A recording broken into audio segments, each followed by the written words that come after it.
Hey, what's up, YouTube? It's Richie from Boston. Today is the 10th of January. It is 2017, and I am showing you some images that were allegedly taken using remote sensing photography of NASA's Operation Icebridge mission. These are allegedly 2.3 kilometers below the ice covering the continent of Antarctica. Now, Antarctica, if you remember, is a place where lots of theory, innuendo, and rhetoric spawns from. We have a variety of people that come and go from Antarctica, yet the average person is never allowed to go there. The militaries of the world, the same ones that are always threatening war or at war with each other, somehow, much like CERN, all come together as good friends as long as they're using their military might to keep the average citizen or explorer away from Antarctica. Antarctica has a lot going on that many people don't realize, and only certain people are allowed to go and visit. For instance, John Kerry just visited Antarctica, and he's also a member of Skull and Bones. Here's a photo of him right here, Secretary of State John Kerry on a frozen section of the Ross Sea near Scott Base in Antarctica. And we never get an answer. Why in the world are they there? There is allegedly nothing going on there, but these people continue to go. And at the beginning of December, we had Buzz Aldrin getting medically evacuated from Antarctica for whatever reason. You see, this is a very odd and mysterious place. Look at some of these bases. This looks a lot like the stuff people claim that they see on the moon. And then right after this, there was the tweeting incident where Buzz Aldrin said that there was an ancient force of evil that was going to come out of there, so on and so forth. And it was all debunked. But you never know, because in this day and age, you never know what's real and what isn't. But what is real is what NASA is talking about right here. They are now pointing towards something that was always of a mythical stature. And what I'm talking about is the Piri Reis Map, the 𝗥𝗲𝗺𝗶𝗱𝗄𝗏 map. I just killed that when I said it. I don't care. Piri Reis in 1515 AD. I've followed this map for about 11 years. That's how long I've been awake. And I listened to a lot of really great researchers explain what they thought the origins and the meaning of this map was. NASA scientist 𝗦𝗵𝗿𝗆𝗺𝗏𝗿 claims the infrared images are definitely intriguing. Other experts claim they are clearly the proof of ancient human engineering. Now, the fact that this map was made in the 1500s and shows the continent of Antarctica better than pictures that we have up until right now prove or disprove evolution big time. They disproved Big Bang big time. So that's the reason that they've kept this at a mythical stature. Now, I'm going to show you some people that have researched, some experts on this Piri Reis map, and I don't agree with all of them. I don't agree with all their philosophy, but something that's plaguing YouTube community right now is people, if you don't believe every single thing they believe, you are quickly and efficiently labeled a shill. It didn't used to be like that. It is now. Let me tell you, if you don't have the mental capacity to discern what is true and what isn't, and decide to throw the baby out with the bathwater, it's your loss and you will never wake up. But for the people that can discern, follow me. Navigators and seafarers need maps if they're going to sail around the Earth. Now, this map is a modern map, and I picked it up at the Library of Congress in the United States. It's an azimuthal equidistant projection centered near Cairo. And in common with all modern maps, it incorporates a number of advanced features. It incorporates highly accurate longitudes, and particularly relative longitudes, and it incorporates an advanced map projection. It isn't easy to represent a spherical object, the Earth, on a flat piece of paper, and to do so with a considerable degree of accuracy. And this is a problem that cartography has had to overcome. So we find good map projections which require advanced mathematics and good relative longitudes. Interestingly enough, there's a category of ancient map which also shows these modern features and which doesn't fit with the received view of the development of human history.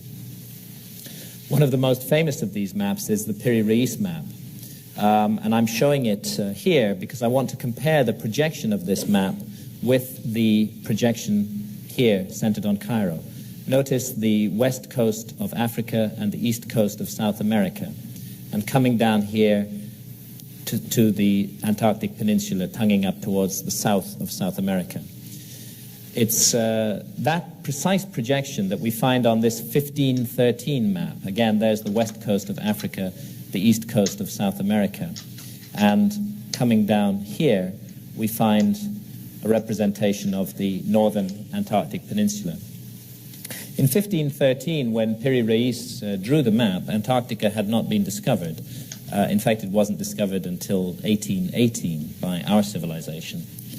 So there immediately is one anomaly on this map. And another anomaly is the mathematics used in the map projection. And a third anomaly is that it incorporates highly accurate relative longitudes. To do longitudes accurately on maps requires a chronometer, a marine chronometer that will keep accurate time at sea. And again, this was something that our civilization couldn't do until the late 18th century.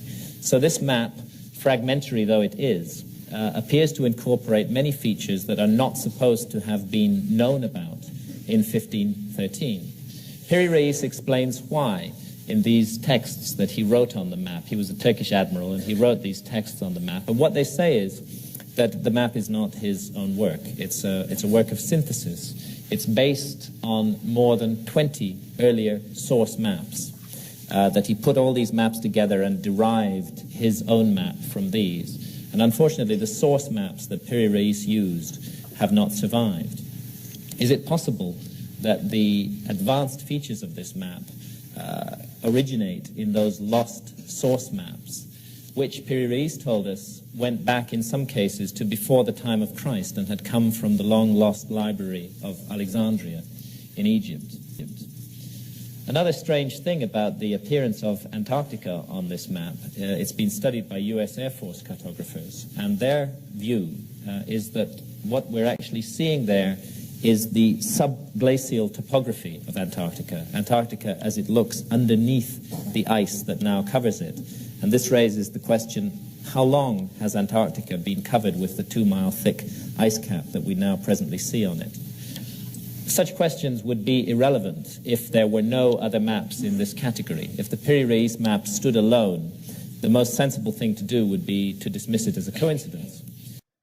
Now, that was a presentation Graham Hancock put on back in the 90s. I followed Graham Hancock for years and years. I've listened to every single solitary word that man's ever spoken on video. I love Graham Hancock's view on many things, except Graham likes to take spiritual journeys using ayahuasca, the Amazonian psychedelic that allows you to go to other dimensions. It's much like DMT, the stuff Joe Rogan's always blabbing about.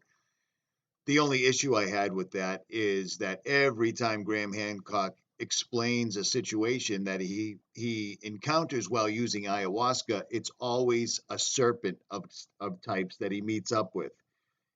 And that right there just rings alarm bells for me. But his information, the fact that he's actually been to Ethiopia, Egypt, everywhere, gives him lots and lots of credibility. He's seen things that I haven't, and his opinion matters to me, even though I don't necessarily agree with all of his methods.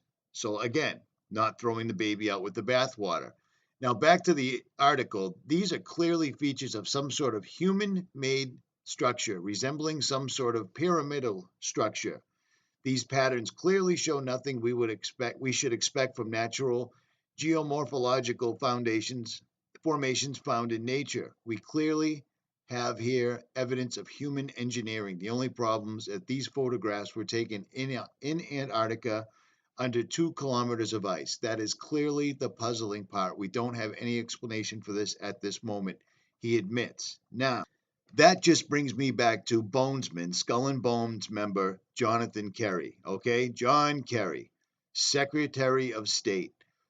This guy is tight with all the elites, and I would imagine that if there is an Illuminati, he is one of the members. That's just all there is to it. Why is Kerry Why is Buzz Aldrin, why are everyone going to Antarctica? There's no drilling, there's no mining, there's no money to be made. So what is that exactly out there? According to NASA's own article, they are saying this is clearly evidence of human engineering, 2.3 kilometers below the ice, and then NASA themselves bring up the once laughed at, once conspiratorial Piri Reis Map. But here we are again. Now, what I'm thinking is they are getting ready to roll it out. They are getting ready to pull off the great deception. And it makes sense because these guys are all tied together with the same people that have been hiding the bones, the skulls, the evidence of human hybrids, which were fallen angels coming to Earth, mating or raping human women and having what is known as Nephilim, giant children. And the evidence for this is scattered all over the Earth. And again, the Smithsonian was made to keep that evidence buttoned up so humans like us would never get a chance to see it. And that, therefore, they keep our true nature, why we're on this planet, a secret from us. I got a funny feeling that whoever went through all the trouble to create this entire Earth that we live on didn't really want us to wake up, go to work, pay taxes, come home, watch TV, and die. I don't believe in that. I'm one of the few people that still wake up and say, what is this life for? Most people are too busy worrying about what everybody else is doing, and no one's helping each other. And it seems like the planet is getting worse and worse the more technology grows and grows. When I see this article by NASA bringing up the Piri Reis Map all of a sudden that now has credibility, it reminds me of the ancient tomb of Osiris. Osiris was a mythological person, and yet they actually found his tomb. I'll leave you links in the description for this, but archaeologists discover Egyptian tombs belonging to Osiris and a long-forgotten queen. You see, the problem is, why would there be a tomb for someone that's actually a myth? Osiris was Isis's brother and lover, and they gave birth to Horus. You know, the little fella on the back of the dollar bill, his eye look familiar? Exactly. There's a reason that this stuff is on American money, because what does the United States have to do with Egypt? Well, to the average citizen, nothing. But to the elites, it's absolutely everything. There's a reason there's a replica of an ancient obelisk standing at the reflecting pool in front of the nation's capital. There's a reason that there's a reason the Vatican has a genuine obelisk standing in front of in St. Peter's Square. You know what I'm saying? The evidence for giants has been all over the United States and all over the world. Now, the reason I bring this up is because I personally believe, through years of research on this particular topic, that the Smithsonian has been covering these up. Well, why do I bring up giants now? What difference does it make? Well, I got a funny feeling that we're going to see a lot of crazy stuff in the next year.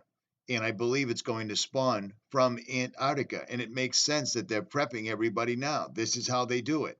The evidence of this stuff has been all over the planet, and they've been digging it up for the last 100 years. It used to be so commonplace. It was in the daily newspapers. Pittsburgh, New England, California, Solomon Island, all over the place. This stuff was just commonplace and nobody cared. Someplace in the 40s, they flipped the switch and stopped talking about it. Now, the other thing that happened in the 40s was Babylon working. And I've talked to you a lot about Babylon working. Aleister Crowley, L. Ron Hubbard, and Jack Parsons from JPL Labs. There's a reason that the people that run things still worship these people and still continue to do their works.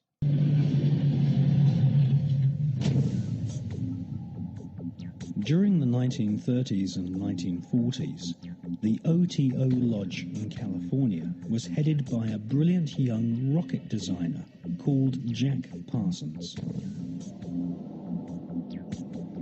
Jack Parsons developed patented rocket technology, which is still in use by NASA to this day.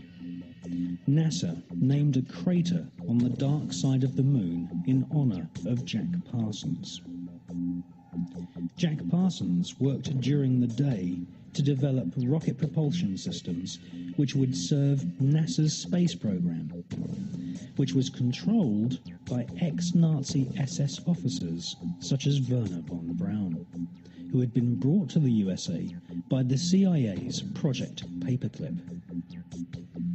At night, Jack Parsons would hold sex magic rituals in his house in Pasadena and initiate fellow scientists at the Los Alamos atomic bomb laboratory.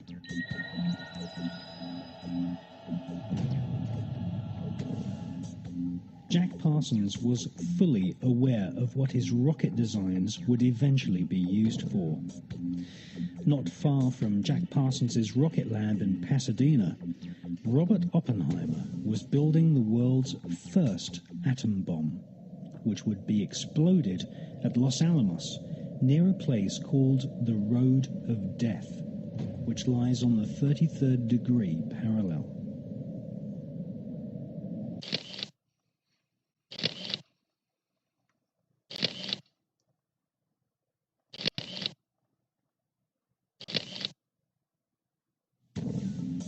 Once installed as the head of the OTO's American operation, Jack Parsons conducted a giant satanic ritual, aided by a fellow OTO member with the codename 𝗲𝗄𝗄𝗍.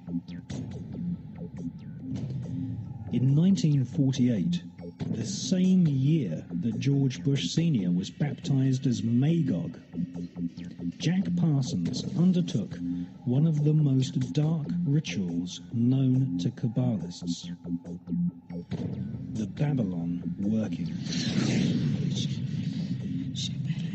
This ritual requires the initiate to visualize the Kabbalistic tree of life, with its 10 spheres and 22 connecting pathways. Between the top 3 spheres and the lower 7 spheres, there is the so-called abyss, the place where one's personality, possibly even one's sanity, is potentially destroyed. If the initiate successfully spans the abyss with personality intact, then he becomes a black brother of the Kabbalah, a black magician of the so-called left-hand path. In the tradition of Judaic mysticism, these black magicians are utter evil and are in themselves pestilence. This giant Babylon working ritual saw Parsons, aided by his magical protege, 𝗲𝗄𝗄𝗍, project their astral bodies into the dark abyss of Lucifer. 1948 saw George Bush Sr. baptized in the name of Magog, the spirit who would lead the army of demons against Christ at the apocalypse of Armageddon. That same year, Jack Parsons baptized himself as Belerion Armilus al-Dajjal, the Antichrist.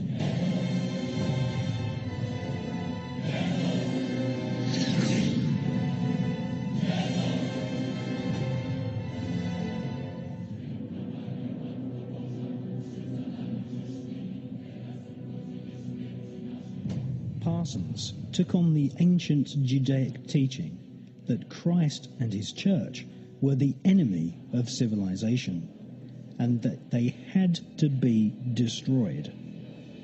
On a 40-day pilgrimage in the Mojave Desert, the place where Area 51 now resides, Parsons summoned forth Babylon, the Scarlet Woman, the whore of the apocalypse, the consort of the great beast, Satan 666.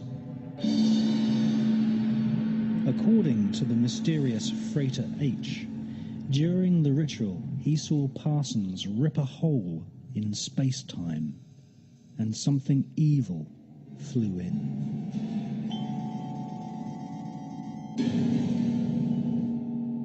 So who was the mysterious 𝗲𝗄𝗄𝗍?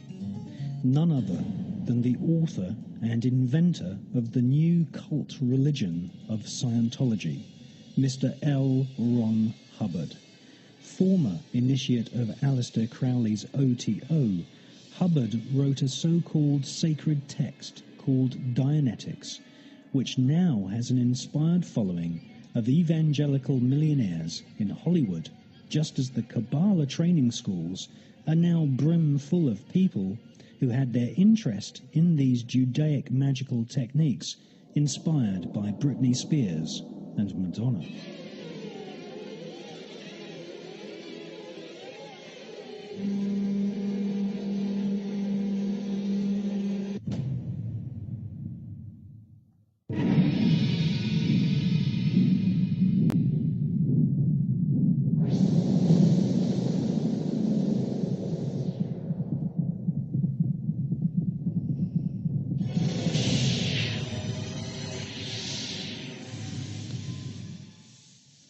Jack Parsons had a sex magic partner in the OTO named Marjorie Cameron. Whilst staying with her friend Renata Drux in Hollywood, Marjorie Cameron confessed that she had been part of the Babylon working ritual. She said that it had been devised by Jack Parsons, L. Ron Hubbard, Aleister Crowley, and Manhattan Project scientists based at the Los Alamos Atomic Bomb Research Unit, headed by Jewish scientist Robert Oppenheimer. Marjorie Cameron confessed that during the Babylon working ritual, assisted by L. Ron Hubbard, Jack Parsons had sexually impregnated her at the point when the spirit of the Antichrist was bestowed upon him. Cameron Parsons had been made pregnant with the child of the Antichrist.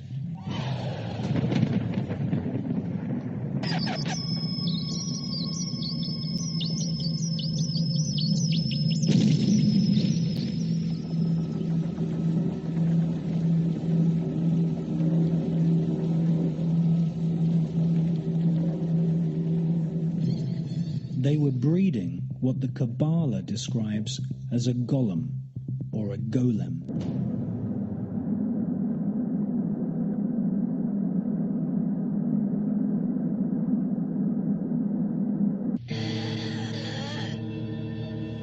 Oh, you are sick.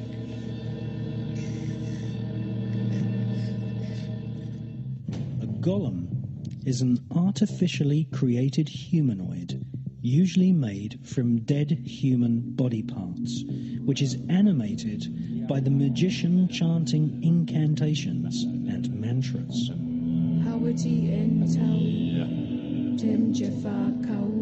These magical voice sounds are what Kabbalists call twilight language. Isaac Bashevis Singer, winner of the Nobel Prize for Literature, once wrote, "The Kabbalah teaches that dead matter is not really dead, but can be brought to life as a golem by chanting mantras. The Talmud speaks of Rabbi Rava, who had the power to create golems. We are living in an epoch of golem makers right now."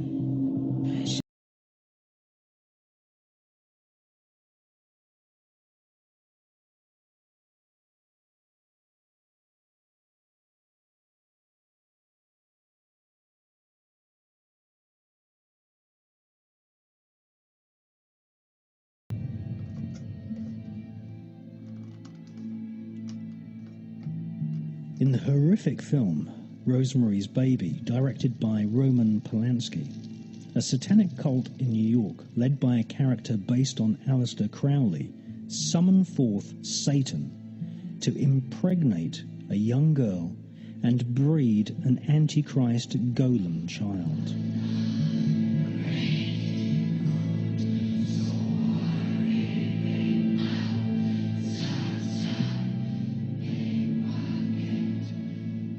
Notice that Satan's body is partly reptilian.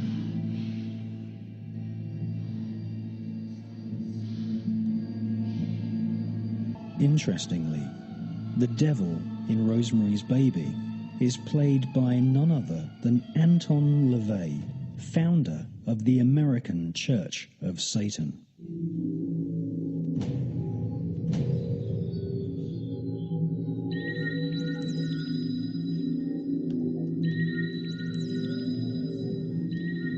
Jack Parsons told his former master that the fetus of the golem was later extracted from the womb of Cameron Parsons by government agents who delivered the fetus to a special team at the Manhattan Project atomic bomb facility. And if you take a look at what Alex Jones is doing on video, a friend of mine who's got a talk show in America, he's going out into places like the Bohemian Grove.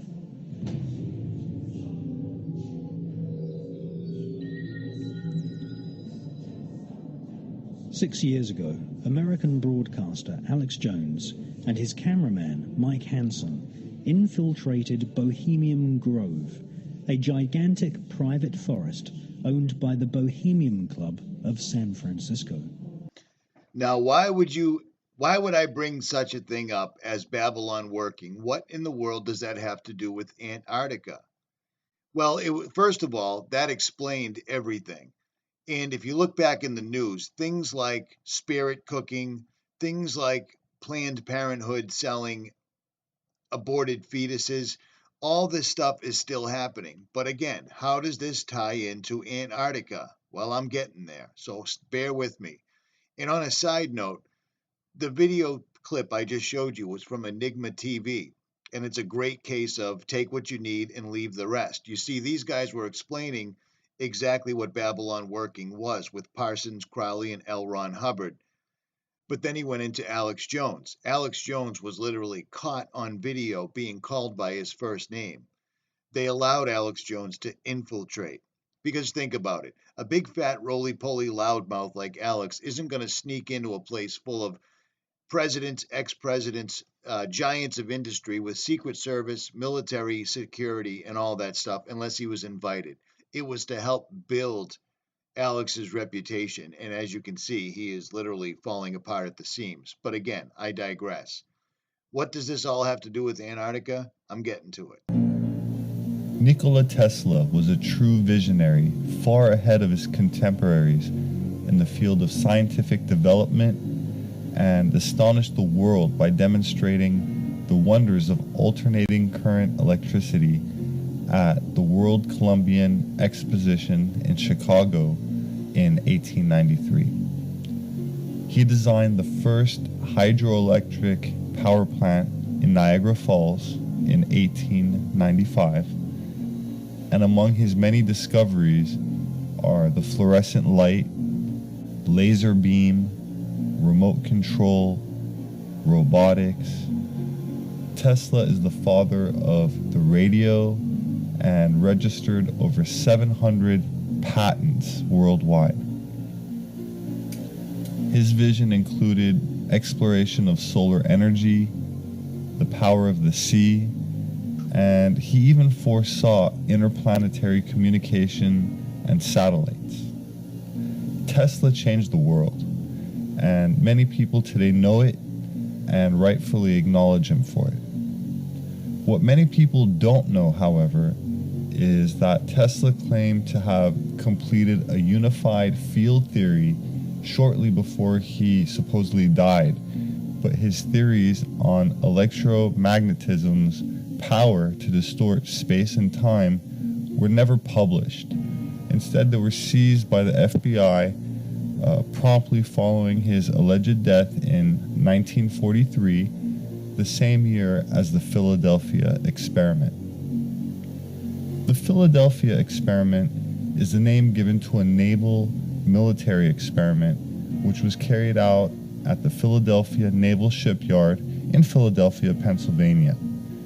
The U.S. Navy destroyer escort USS Eldridge was to be rendered invisible or cloaked to enemy devices, and the experiment is also referred to as Project Rainbow. The theory postulates the interrelated nature of the forces that compromise electromagnetic radiation and gravity, and through a special application of the theory, it was thought possible with specialized equipment and sufficient energy to actually bend light around an object in such a way as to render it essentially invisible to observers. Nikola Tesla once said, and I quote, "My brain is only a receiver. In the universe, there is a core from which we obtain knowledge, strength, and inspiration. I have not penetrated into the secrets of this core, but I know it exists." 𝗏𝗵𝗿𝗆𝗿 was an author and mystic, perhaps most famous for his work, The Secret Teachings of All Ages, an encyclopedic outline of Masonic, Hermetic, Kabbalistic, and Rosicrucian symbolical philosophy, published in 1928. Himself an honorary 33rd degree Freemason, Hall once said, and I quote, "When the Mason learns that the key is the proper application of the dynamo of living power, he has learned the mystery of the craft. The seething energies of Lucifer are in his hands." The book Morals and Dogma, authored by Albert Pike, is mandatory reading for all Masons of certain degrees, and on page 321, Pike says the following: "Lucifer, the light bearer, strange and mysterious name to give to the spirit of darkness. Lucifer, the son of the morning. Is it he who bears the light? Doubt it not."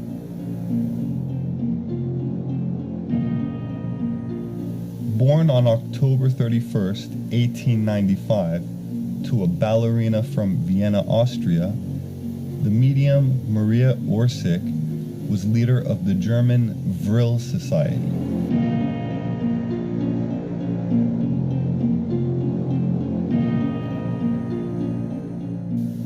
Dedicated to the study and practice of metaphysics and the occult, the Vril maidens did not cut their hair.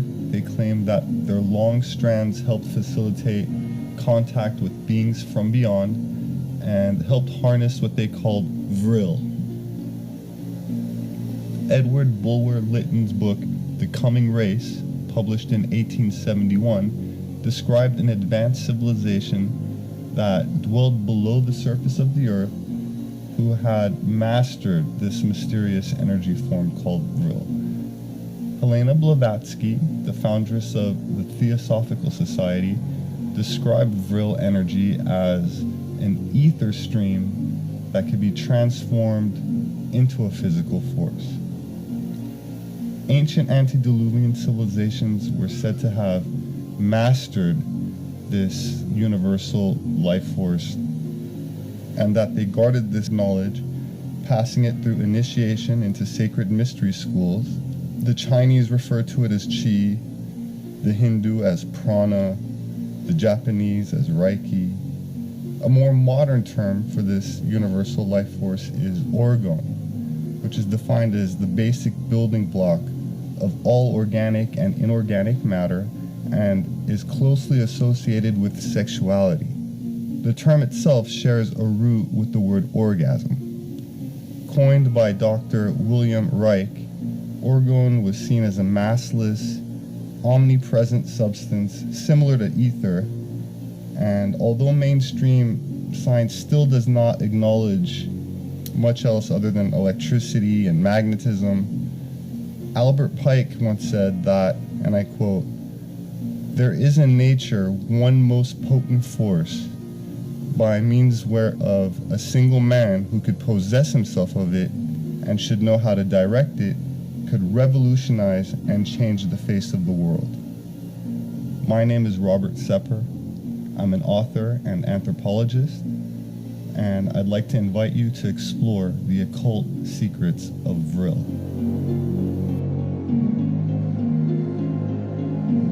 Dr. Hermann Oberth, who pioneered a rocket design for the German Reich and later for the American manned space launches, once cryptically stated, and I quote, "We cannot take credit for our record advancement in certain scientific fields alone. We have been helped." When asked by whom, he replied, and again I quote, "The people of other worlds." Wernher von Braun was a famous German aerospace engineer and spacecraft architect credited with inventing the V-2 rocket for Nazi Germany and the Saturn V for the United States. He echoed similar knowledge of a Nordic-looking extraterrestrial influence when he stated in 1959, and I quote, "We find ourselves faced by powers which are far stronger than hitherto assumed, and whose base is at present unknown to us. More I cannot say at present. We are now engaged in entering into closer contact with those powers, and within 6 or 9 months' time, it may be possible to speak with more precision on the matter." Just who were the people of other worlds that both of these esteemed German scientists spoke of so nonchalantly? The medium Maria Orsic was leader of the German Vril Society.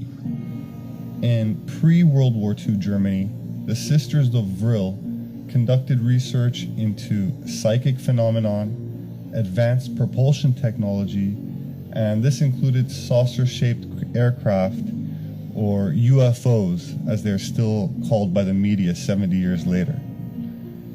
The Vril Society, whose members included some who would later become notable members of the Nazi Party, believed that many ancient civilizations owed their origins to refugees from Atlantis. They advanced the idea of a subterranean civilization ruled by an ancient parent race who had mastered technology called Vril, and this breakaway civilization was said to have survived antediluvian cataclysms, which ended the Ice Age, and they continued to thrive below the surface of the Earth.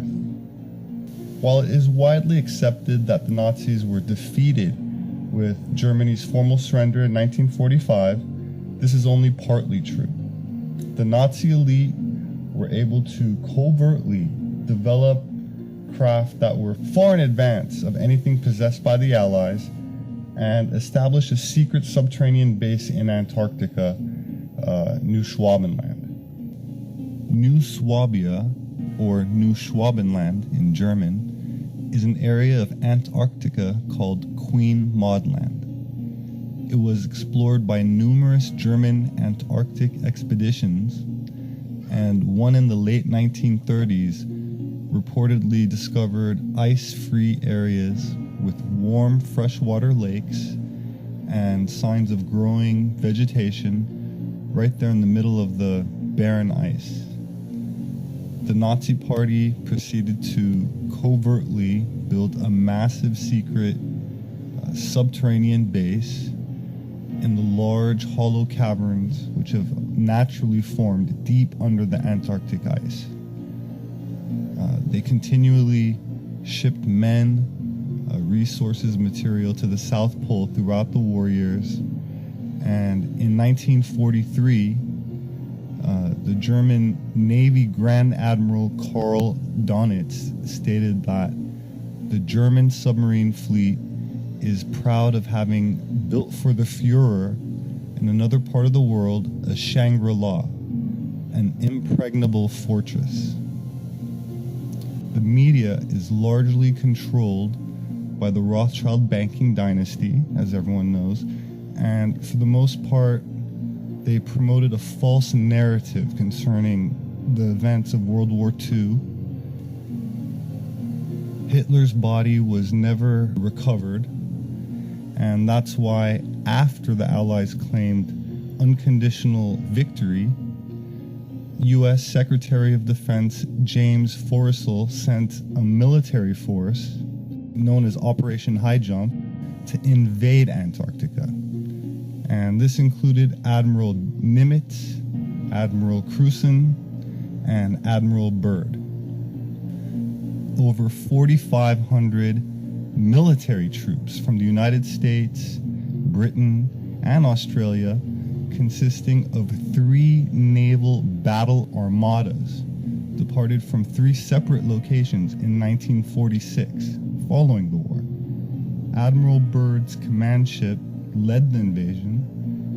It consisted of the icebreaker Northwind, the catapult ship Pine Island, the destroyer Bronson, the aircraft carrier Philippine Sea, the U.S. submarine Senate, 2 support vessels Yankee and Merrick, 2 tankers Canistad and the Capican, the destroyer Henderson, and a floatplane ship Karatuk. So Byrd was given unlimited funding and a full 8 months to complete this operation.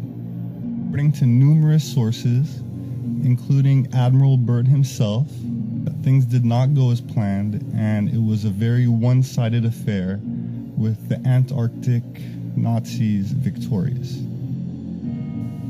Upon returning from a rather swift and, I guess you could say, a humiliating defeat by forces which were supposedly surrendered weeks after Hitler's supposed suicide, we have published interviews where Admiral Byrd stated clearly that it was now, and I quote, necessary for the United States to take defensive actions against enemy air fighters which come from the polar regions.